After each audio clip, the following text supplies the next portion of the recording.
Rozmaryn po zimie, ale już lato w sumie. Od razu mówię tak, uwielbiam go, ale kto ogląda moje filmy, chyba zdążył to po prostu zauważyć. Po miesiącach od ostatniego filmu, po zimie, wreszcie zaczął żyć. Dosłownie. Dzięki takiemu eksperymentowi wiele się dowiedziałem. Nie bójcie się robić testów u siebie. W najgorszym przypadku kupicie nową sadzonkę, ale przynajmniej można wysnuć ciekawe wnioski. Dosłownie do maja wyglądał jak suchy badyl, który aż błaga, aż przyjdę z gilotyną i zakończę jego żywot. Ale mówię, dobra, poczekam. I pod koniec maja ruszył. W zasadzie ruszyli, bo mam dwie sadzonki obok siebie praktycznie. Wprawdzie jeden lepiej od drugiego, bo ten pierwszy, no sorry kierowniku, ale cała korona poszła dosłownie do ścięcia. Plus taki, że wrzucę to sobie na grilla i przynajmniej karkówka będzie miała ducha tego rozmarynu.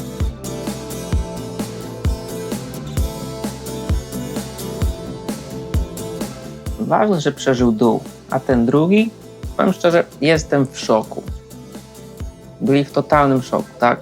Że z takich suchych badyli zaczęły wychodzić nowe gałązki. Nie ma co skreślać za szybko, nawet jak ledwo zipie. Ale powiem tak, najważniejszy wynik tego eksperymentu to fakt, którego nawet nie zakładałem. W zeszłym roku ugiąłem mu takie długie gałązki do ziemi i przykryłem kamieniem, żeby je ukorzenić. Chciałem, żeby zawsze te dwie dychy zostały w kieszeni i nie wydawać na sadzonki. No sorry, plus dostawa. Najgorsza ta dostawa. Nieważne ile koszyk wynosi, ta dostawa i tak jest zawsze za duża, nawet jak to 10 zł. One były płytko pod ziemią i przeżyły.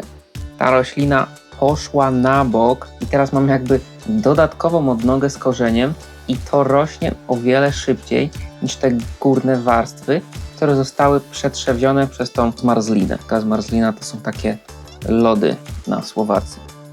Podoba mi się nazwa po prostu.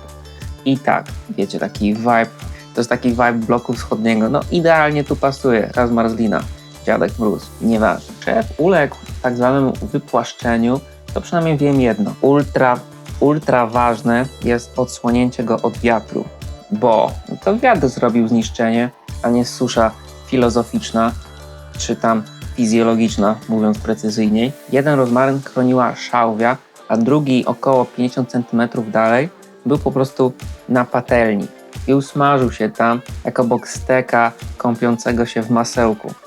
Niestety.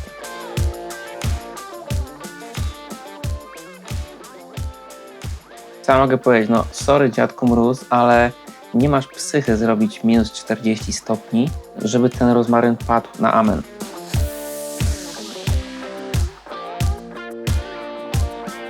Te twoje minus 28 w tym roku i to bez okrycia, to se możesz. Dobra, żeby nie było dziadek mróz, żartowałem. Bo jakby było te minus 40, to naprawdę trzeba by użyć pas grzewczy, ale takie rzeczy się po prostu nie wydarzą. Te minus 28 będziemy wspominać po prostu z nutką nostalgii. Nawet jak siało zniszczenia. Dobra, idę sobie zrobić herbatę z tego odrodzonego rozmarynu i melisy kreteńskiej, żeby łagodzić nerwy, czy to przeżyje, czy nie. Bo już wiem, że przeżyło. Tyle.